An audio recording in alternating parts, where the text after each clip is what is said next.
Hello everyone, मैं सचिन विश्वकर्मा।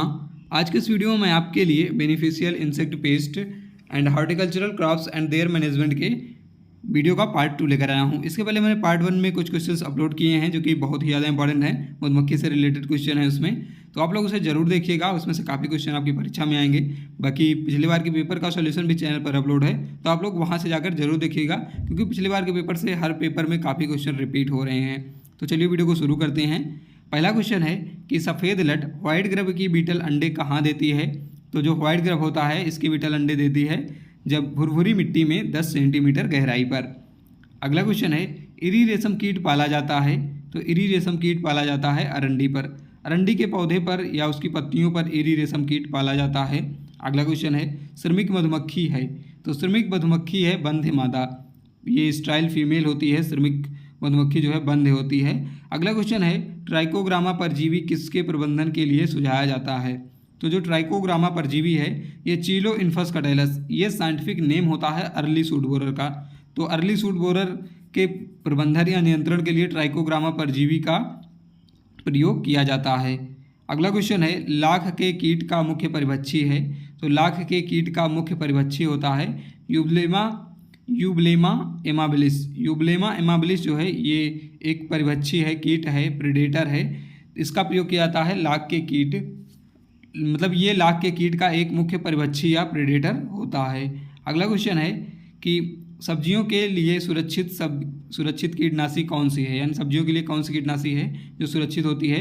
तो उसका आंसर हो जाएगा मैलाथियान। मैलाथियान सब्जियों के लिए उपयुक्त होती है, सुरक्षित होती है। अगला क्वेश्चन है कि श्रमिक मधुमक्खी का डंक किसका रूपांतरण होता है। बहुत ही ज़्यादा इंपॉर्टेंट क्वेश्चन है ये। तो श्रमिक मधुमक्खी का डंक जो है ओविपोजिटर का रूपांतरण होता है। अगला क्वेश्चन है अमेरिकन बालवार्म किस प्रेडेटर द्वारा नियंत्रित होती है। तो इसका आंसर हो जाएगा क्राइसोप्रेला कोर्निया, इसके द्वारा जो है नियंत्रित होती है। ये साइंटिफिक नेम है कीट का। तो क्योंकि साइंटिफिक नेम के द्वारा ही पूछा जाता है तो इसीलिए यहाँ पर दिया गया है। और आप लोग कमेंट में ये मत लिखिएगा कि साइंटिफिक नेम हिंदी में लिख दीजिए, क्योंकि हिंदी में जो है लिखना बहुत मुश्किल होता है साइंटिफिक नेम। अगला क्वेश्चन है नींबू की तितली है, तो इसका साइंटिफिक नेम होता है पेप्लियोडिमोलस। पेप्लियोडिमोलस जो है ये नींबू की तितली का साइंटिफिक नेम है। अगला है सेब की छाल का गुलाबी होना और गुलाबी रंग फल पर होकर नुकसान पहुँचाना किसका लक्षण है। तो जो सेब की छाल होती है वो गुलाबी हो जाती है और गुलाबी रंग पर होकर नुकसान पहुंचाना किस कीट का लक्षण है। तो इसका आंसर हो जाएगा सैन जोस स्केल, ये सैन जोस स्केल का लक्षण है। अगला क्वेश्चन है आलू को खेत और भंडारण दोनों में नुकसान पहुंचाने वाला कीट है, तो वो है पोटैटो ट्यूबर माथ। इसका साइंटिफिक नेम होता है थॉर्मिया आपरकुलेल्ला इसका साइंटिफिक नेम होता है। यहाँ पर ये लिखा है, ये साइंटिफिक नेम जो है ये होता है तो पोटैटो ट्यूबर माथ का। इसमें क्वेश्चन है एक लार्वल पैरासाइट चिनोलस ब्लैक बर्नी किसकी संख्या को नियंत्रित करता है। तो ये जो है पोटैटो ट्यूबर माथ या थॉर्मिया आपरकुलेल्ला को नियंत्रित करता है। अगला क्वेश्चन है पत्ता गोभी में माइनिंग और स्केलेटनाइजेशन किसके लक्षण हैं। तो ये जो है डायमंड बैक मॉथ के लक्षण हैं। अगला क्वेश्चन है बीटी पत्ता गोभी किसके खिलाफ तैयार की गई है। तो ये डायमंड बैक मॉथ के खिलाफ तैयार की गई है। आपके सिलेबस में कुछ साइंटिफिक नेम हैं कीट के, जिनको मैं टेलीग्राम पर डाल दूंगा, तो आप लोग उसे याद कर लीजिएगा, उसमें से पूछे जाएंगे, निश्चित है पूछे जाएंगे। अगला है रेशम ग्रंथि लेबियल ग्रंथि किसका रूपांतरण है,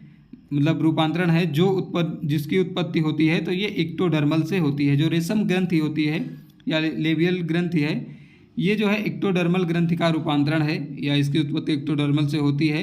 अगला है वह क्रिया जिसमें प्यूपा बिना कोकून सेल लेयर बदला मारा जाता है, यानी प्यूपा होता है, ऐसी कौन सी क्रिया है जिसमें जो प्यूपा होता है उसको कोकून में ही मार दिया जाता है, बिना उसको कोकून में परिवर्तित हुए सेल लेयर में परिवर्तित हुए या बदले मार दिया जाता है। तो उस क्रिया को कहा जाता है स्टिफलिंग। ये पिछले बार पेपर में क्वेश्चन आया हुआ था। अगला है वह राज्य जो कच्चे रेशम उत्पादन में प्रथम स्थान है। इसका आंसर हो जाएगा कर्नाटका। अगला है रेशम कीट की वह अवस्था वह अवस्था जब रेशम बनता है तो वो होती है चौथी और पाँचवीं। ये दोनों लार्वल अवस्थाएं जो रेशम कीट की होती हैं, इसमें जो है रेशम बनना शुरू होता है। अगला है, एक कीट साधारण अवस्था में एक साल में जितनी पीढ़ियाँ पूरी करे उसे क्या कहते हैं? उसे कहा जाता है वोल्टनिज्म। इंपॉर्टेंट टर्म है, एक कीट साधारण अवस्था में एक साल में जितनी पीढ़ियाँ पूरी करे उसे कहा जाता है वोल्टनिज्म। ये होता है मल्टीवोल्टाइन, मतलब विभिन्न कई सारी पीढ़ियाँ, यूनिवोल्टाइन एक पीढ़िया, बाईवोल्टाइन दो पीढ़ियाँ, इस प्रकार से होता है। अगला है, डेमर मक्खी का वैज्ञानिक नाम है। तो डेमर मक्खी का वैज्ञानिक नाम होता है मेलिपोना इरिडिपेनिस। मेलिपोना इरिडिपेनिस जो है डेमर मक्खी का वैज्ञानिक नाम होता है। अगला है, मधुमक्खी में नौसिमा बीमारी किसके द्वारा होती है? तो ये प्रोटोजोआ के द्वारा होती है। मधुमक्खी में जो नौसिमा बीमारी होती है ये प्रोटोजोआ के कारण होती है। अगला क्वेश्चन है, रानी मक्खी द्वारा कॉलोनी छोड़ने की क्रिया को क्या कहते हैं? तो उसे कहा जाता है स्वार्मिंग। स्वार्मिंग जो है विपरीत परिस्थितियों में रानी द्वारा छत्ते छोड़ के चली जाती हैं, मतलब छत्ते छोड़ के रानी चली जाती हैं, तो इस क्रिया को स्वार्मिंग कहते हैं। अगला क्वेश्चन है, पक्षियों में जब एब्डोमिनल खंड मेटाथोरेक्स से संलग्न हो तो उस भाग को क्या कहते हैं? तो उसे कहा जाता है प्रोपोडियम। प्रोपोडियम कहा जाता है जब एब्डोमिनल सेगमेंट जो है मेटाथोरेक्स से, जो तीसरा थोरेक्स वाला पार्ट होता है उससे जब एब्डोमिनल खंड पहला वाला जो होता है वो जुड़ा होता है तो उसे प्रोपोडियम कहा जाता है। अगला है, मधुमक्खी के लिए सुरक्षित कीटनाशी है, तो ये हो जाएगा एंडोसल्फान। अगला है, मधुमक्खी का जहर यानी बी विनम किस काम आता है? तो इसका काम जो है जोड़ों को दर्द ठीक करने के लिए, जोड़ों का दर्द ठीक करने के लिए किया जाता है मधुमक्खी के जहर का प्रयोग। अगला क्वेश्चन है, मधुमक्खी में क्वीन पदार्थ क्वीन सब्सटेंस कहाँ स्रावित होते हैं? तो क्वीन सब्सटेंस क्या होता है? ये मैंडिबुलर ग्लैंड फिरोमोन होता है, इसे एमजीपी कहा जाता है शॉर्ट में। जो क्वीन सब्सटेंस है ये एक प्रकार का फिरोमोन होता है, इसे एमजीपी कहा जाता है। और इसका कार्य होता है कि जो क्वीन होती है, क्वीन इसका स्राव करती है तो इसकी जो गंध होती है उससे कॉलोनी के सभी मेंबर, जितनी भी मधुमक्खियाँ होती हैं, उनको पता चलता है कि ये हमारी ही कॉलोनी है, वो एकीकृत करने में मदद करता है। तो जो क्वीन सब्सटेंस होता है, मैंडिबुलर ग्लैंड फिरोमोन होता है, ये स्रावित होता है मैंडिबुलर ग्लैंड से।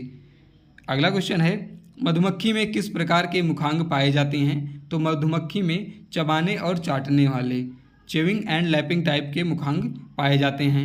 अगला है, किस वैज्ञानिक ने मधुमक्खी में संचार विधि का अध्ययन किया? इंपॉर्टेंट क्वेश्चन है, तो उनका नाम है कार्ल वान फ्रिच।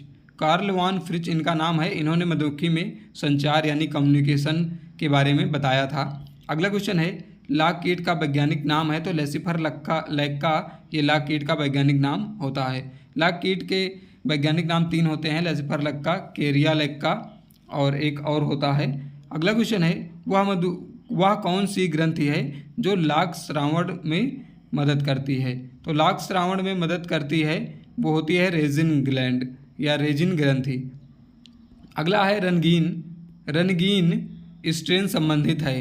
तो रंगीनी स्ट्रेन संबंधित है, ये लाख कीट से संबंधित है।